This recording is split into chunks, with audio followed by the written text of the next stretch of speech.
The wind howled like a wounded animal across the dark ridge above Dry Creek. It was a bitter winter night, and Silas Granger stood alone outside his forge, staring into the dancing flames of his fire pit. The smell of scorched iron clung to his clothes, and his hands, blackened with soot, gripped a heavy mug of coffee gone cold. He wasn't expecting company, not tonight, not ever. Then he saw them. Tiny footprints, just a few at first, barely visible in the frost-bitten dirt beyond the fire's reach. He blinked hard. Children's prints. Small, erratic, and leading from the forest toward his forge. He stepped forward cautiously, the snow crunching under his boots. The prints disappeared into the brush, swallowed by the darkness of the woods beyond. A normal man might have gone inside and locked the door, but Silas wasn't that kind of man.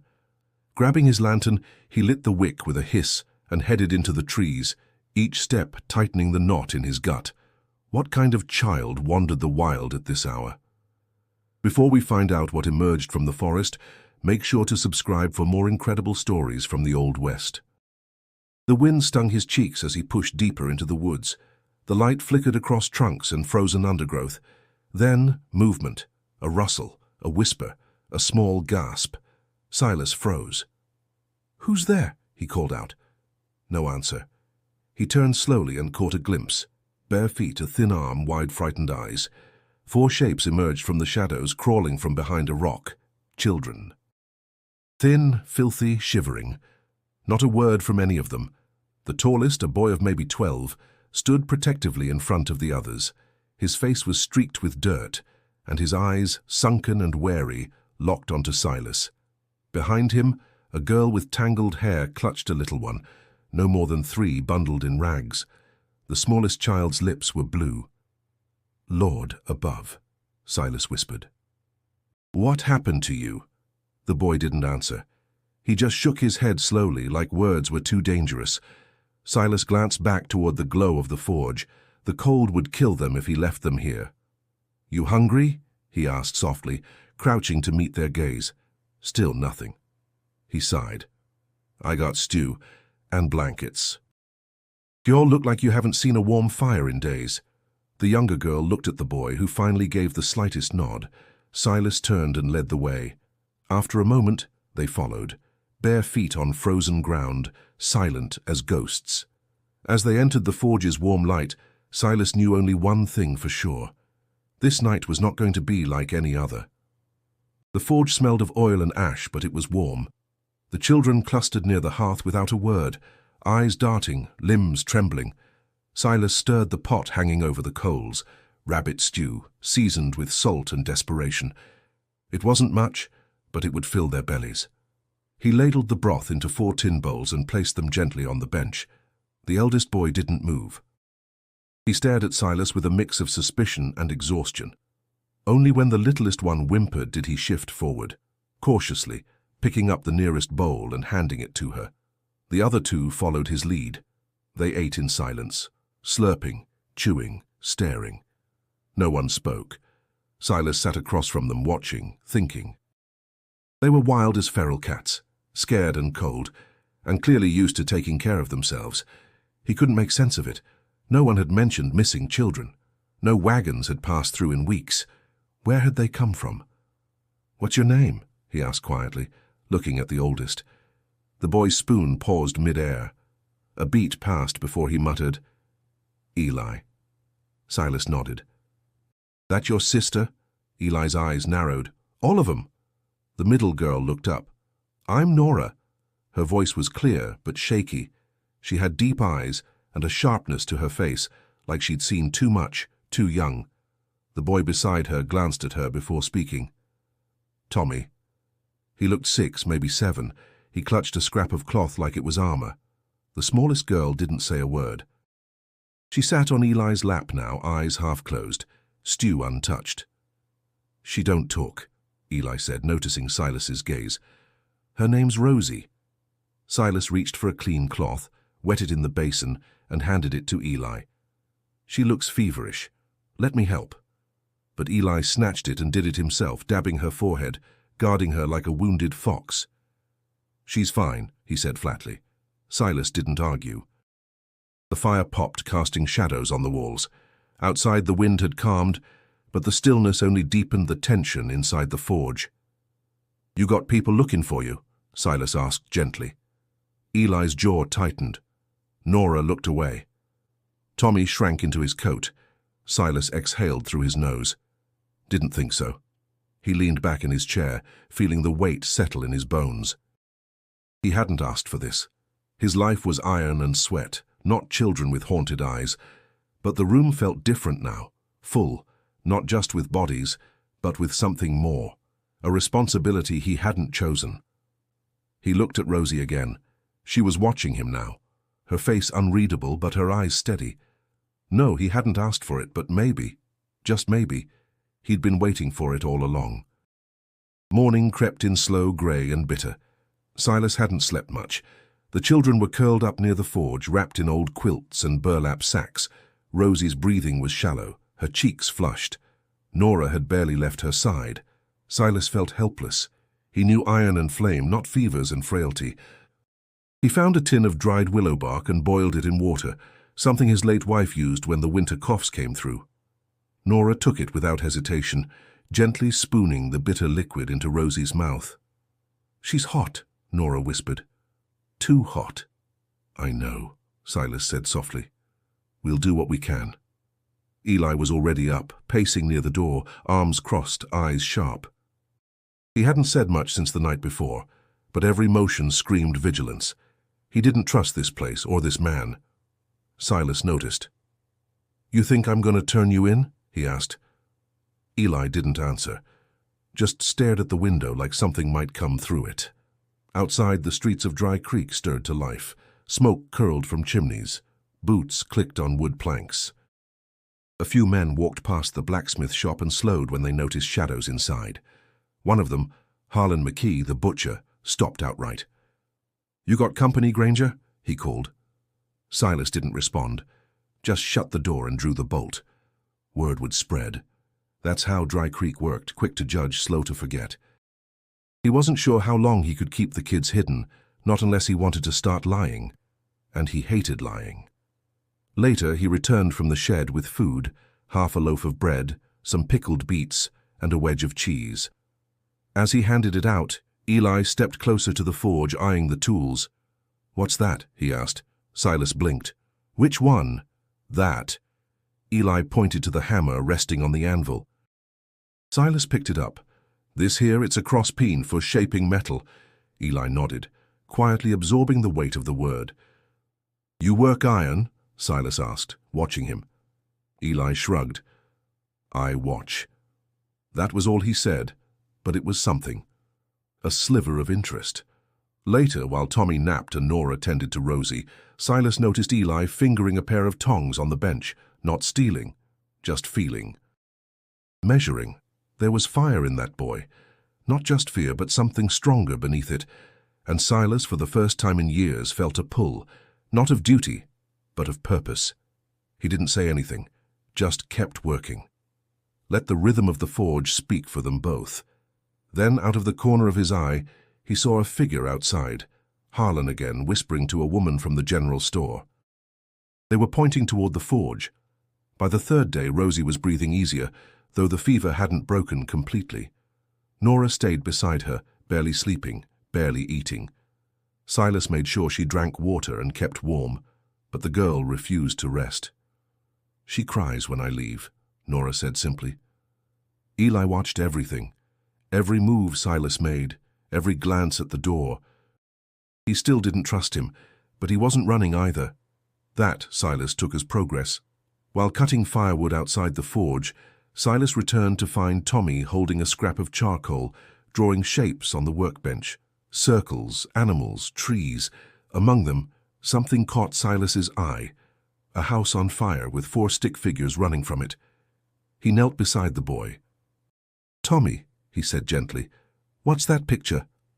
The boy didn't answer, just pointed to the burning house. "That was our home," Nora said from behind. Silas turned. Her voice was brittle, eyes locked on the image. "They came at night, lit everything.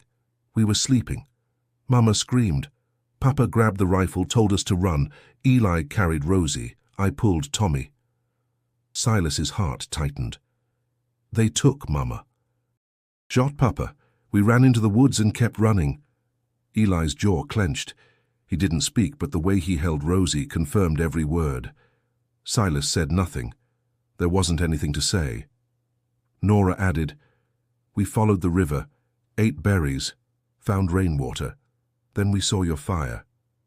Silas looked around the forge. It suddenly felt small, too small for all the pain it now held. He stood and placed a hand on Nora's shoulder. "You're safe here, I swear it." She nodded, but her eyes were far away. That evening the wind shifted, and with it came trouble. A knock rattled the door, followed by a voice too familiar. "Silas Granger, Sheriff Keller. Open up." Eli froze. Nora gripped Rosie tighter. Silas walked to the door slowly, heart pounding. When he opened it, the sheriff stood alone, hat in hand, eyes narrow. "Evening, Silas. Folks been talking. Say you've got children in there don't belong to you." Silas didn't flinch. "They wandered in, cold, starving. I fed 'em. That a crime now?" Sheriff Keller stepped inside, scanning the room. The children shrank away. "You know the law. If they're lost, they go to county. Or the church, leastways." "And then what?" Silas asked. "Get tossed into some orphan barn and forgot?" Keller frowned. "Don't make this harder than it is." Silas held his ground. "You take them, you might as well kill 'em. They ain't got nobody." The sheriff studied him for a long moment. Then he sighed. "I ain't seen nothing. But if I hear trouble, I gotta act. You understand?" Silas nodded. Keller turned, stepped out, and shut the door behind him. Inside, silence returned, but now it was heavy. The kind that knew danger hadn't passed. It had just begun. The knock was softer this time, but it hit Silas like thunder. It wasn't the sheriff. That much he could tell before opening the door. Something colder stood behind it. When he pulled it open, the man on the porch didn't smile. Dressed in black from boots to hat, he carried the air of someone who didn't need to ask twice. A pistol hung low on his hip, worn from use. His eyes, grey, lifeless, swept over Silas like a ledger. "Name's Malcolm Rudd," he said. "Heard you got some lost kids in here, figured I'd come help." Silas didn't move. "I don't recall asking for help." Rudd's lips curled. "Ain't about you asking.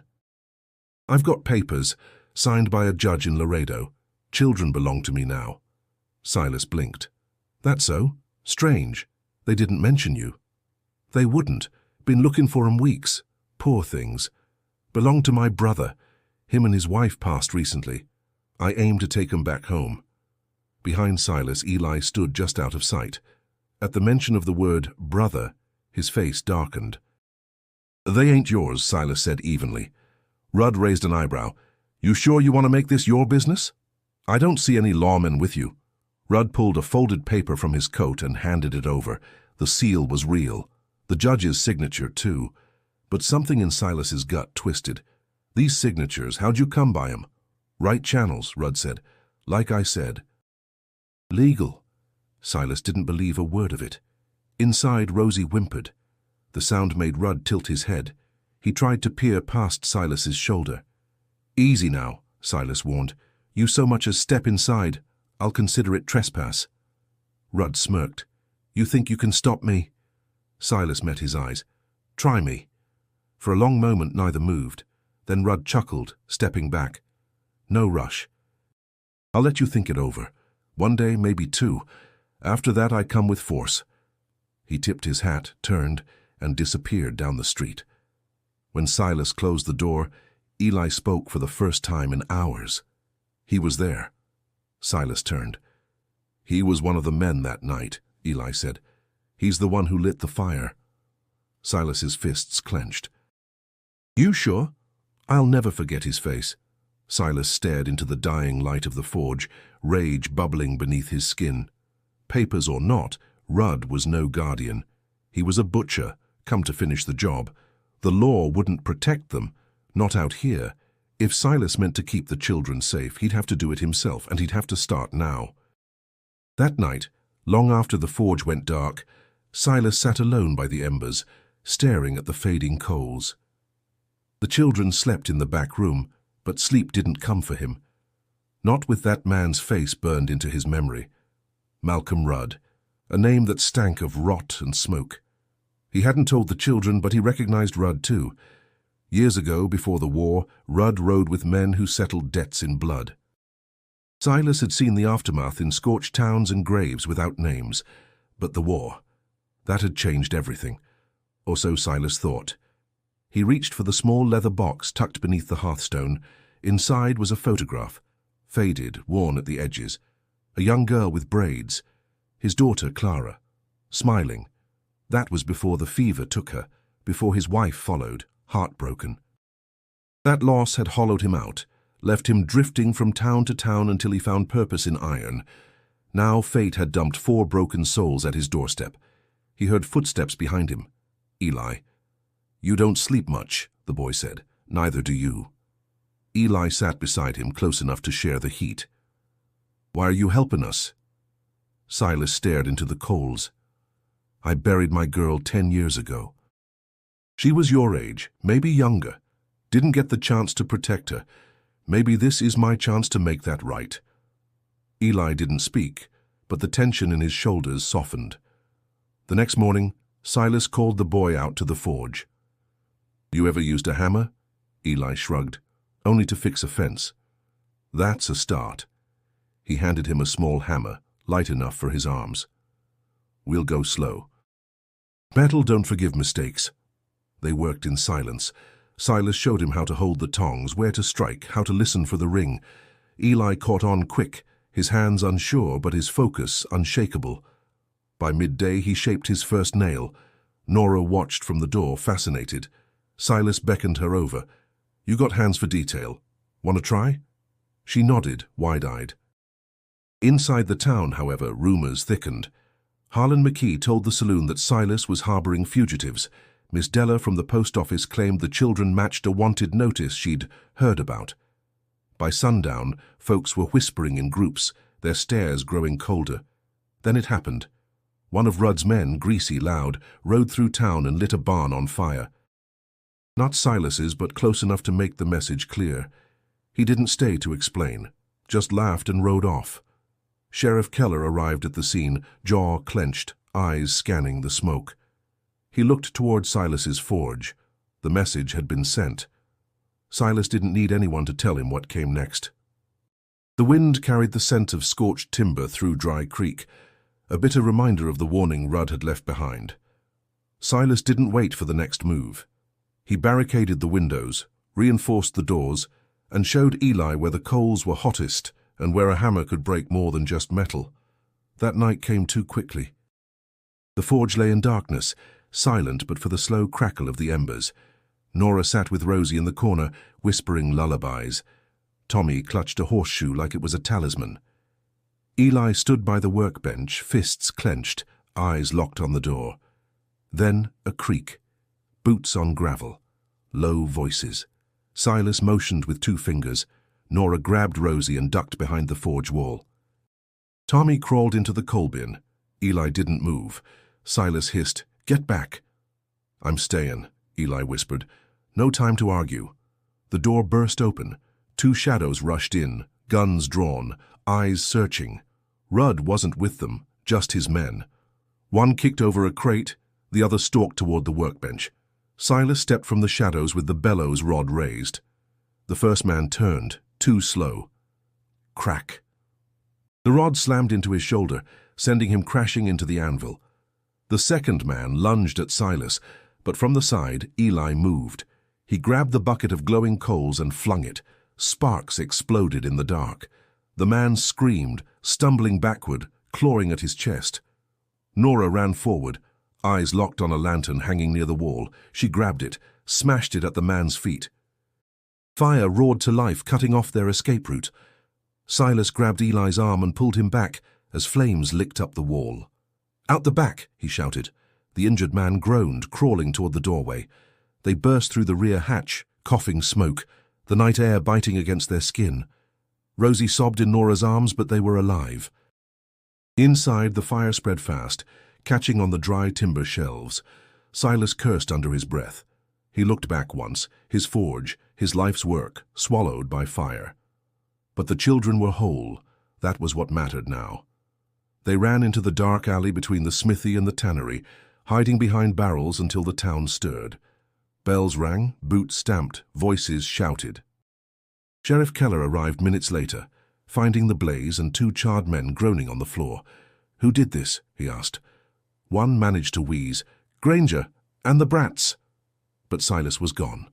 Out of sight, down the edge of the creek bed, he crouched with the children, heart hammering, lungs full of smoke. Eli looked at him, face smeared with soot. "I ain't afraid anymore," he said. Silas nodded. "Good," he replied, "because it ain't over yet." They didn't stop until dawn. Silas led the children along a dried ravine, past broken fences and forgotten mine shafts. He knew the terrain better than most, and by mid-morning they reached the old canyon hollow, his fallback from the war days, hidden from the town but not too far. It was quiet, still. The cave at the base of the bluff held a few crates from years past, blankets, dry jerky, a rusted rifle. Not much, but enough. They drank from a trickling spring. Rosie slept in Silas's coat. Nora helped Tommy dig a pit for a fire. Eli stood watch near the edge of the rocks, eyes never still. "We can't hide forever," he said. "No," Silas agreed. "But we can make them come to us on our terms." He spent the next hours laying out traps, tripwires, rockfalls, smoke signals. Eli followed every step, learning fast. His movements were sharper now, deliberate. Nora prepared strips of cloth for bandages. Tommy found stones and sharpened sticks. They were children, yes, but they were becoming something more. When night fell, Silas saw the glint of lanterns on the distant ridge. Riders. Rudd was coming. He counted 3, maybe 4. Not enough for a war, but enough to bleed. "Time to end this," Silas muttered. He loaded the old rifle, handed a slingshot to Tommy, a long iron rod to Eli. "You don't fight unless you have to," he said. "But if you do, fight to win." Nora gripped Rosie's hand and whispered, "We'll be okay." The footsteps reached the canyon floor at dawn. Rudd's voice echoed first, lazy and smug. "Granger, that your little blacksmith den up there? Real cozy." Silas stood tall on the ledge. "Turn around, Rudd. You bring guns into this canyon, you won't ride out." Rudd laughed. "Still acting like you got the law." "That forge of yours burned real pretty." Silas didn't flinch. "I've lost everything I had. You take these kids, I lose what's left of me. That's a man with nothing to lose, Rudd. You understand what that means?" A pause. Then Rudd's tone turned colder. "I'll enjoy cutting you down." With a signal, his men fanned out, rifles raised. Silas motioned silently. A rock slide thundered down from the upper path. Eli had triggered the wire. One horse reared, rider thrown, another fell, pinned by debris. Smoke flared behind them. Nora had lit the dry brush. Rudd cursed, firing blind. The canyon turned into chaos. But Silas didn't fire yet. He waited. He knew Rudd would come himself, and when he did, there would be no more warnings. Just reckoning. The canyon burned with noise and gunfire. Smoke curled through the rocks, masking vision, warping sound. Silas moved low and fast, rifle tight in his grip, eyes tracking every movement. He saw Rudd weaving through the chaos, pistol drawn, rage carved into his face. The outlaw's coat flared behind him like a shadow trying to take flight. "You're dead, Granger," he roared. "Should have stayed a broken man." Silas didn't answer. He waited, steady, hidden in the stone curve near the fire pit. When Rudd passed, he stepped out and swung hard. Steel met flesh. The rifle butt cracked against Rudd's shoulder, knocking him sideways. Rudd staggered, fired blindly, grazing Silas's side. Pain flared white-hot, but Silas pressed in, grappling, dragging Rudd into the dirt. They fell together, fists and grit and breathless fury. Rudd was stronger, younger, but Silas had rage and something deeper, the weight of all he'd lost. Every blow he landed felt like payment for each cry he'd heard in the night, each small hand he'd held, trembling. Rudd struck him hard across the face, splitting his brow. Blood blinded one eye. "You think these brats are yours?" Rudd spat. "They're dead weight, just like your wife, just like that kid you couldn't save." Silas froze for half a second, then roared and slammed him into the rocks, and that's when Eli appeared. He didn't shout, he didn't hesitate. He drove the iron rod straight into Rudd's side. The outlaw gasped. His eyes went wide. He fell to his knees. Silas staggered back, panting, blood dripping from his chin. Eli stood there, shaking but firm.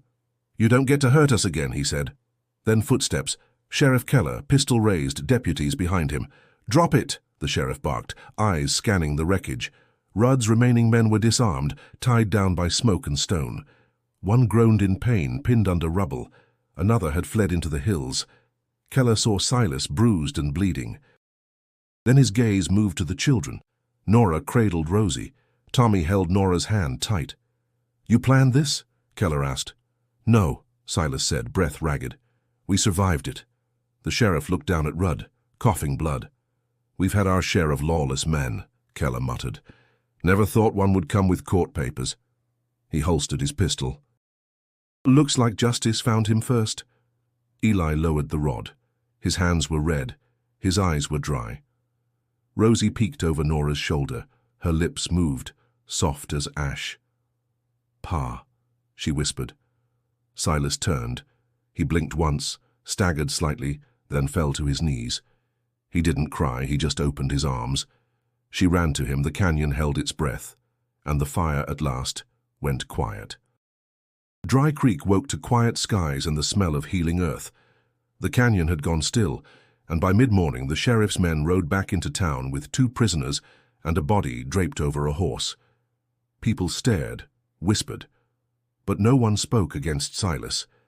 They'd seen the smoke, heard the shots, and most had feared the worst. But when Silas walked into town, bruised and bandaged, with 4 children at his side, no one stopped him. They just stepped aside. The blacksmith shop was gone, reduced to ash and warped iron. But where others saw ruin, Silas saw opportunity. Within weeks, the town helped him rebuild, not out of pity, but out of something deeper. Respect.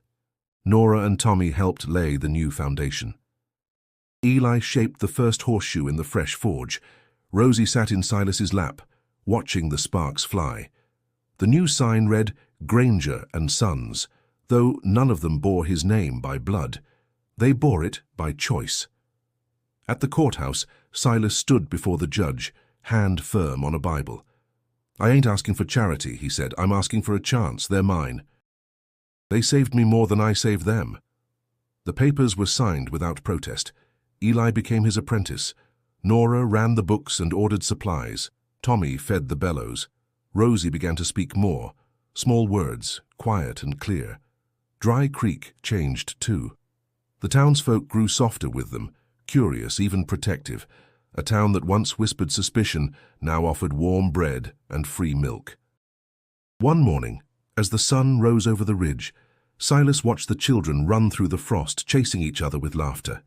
He leaned on the fence, hands dark with soot, heart lighter than it had been in years. "I thought my life ended long ago," he said aloud, voice low. "Turns out it was just waiting to begin again." Behind him, Nora called out, "You coming, Pa?" He smiled. "Yeah," he said. "I'm coming." If this story warmed your heart and stirred your spirit, don't forget to subscribe for more unforgettable journeys from the Old West. And if you want to keep riding through stories of courage, redemption, and the fire that forges family, click the next video on your screen now. There's always another trail to follow.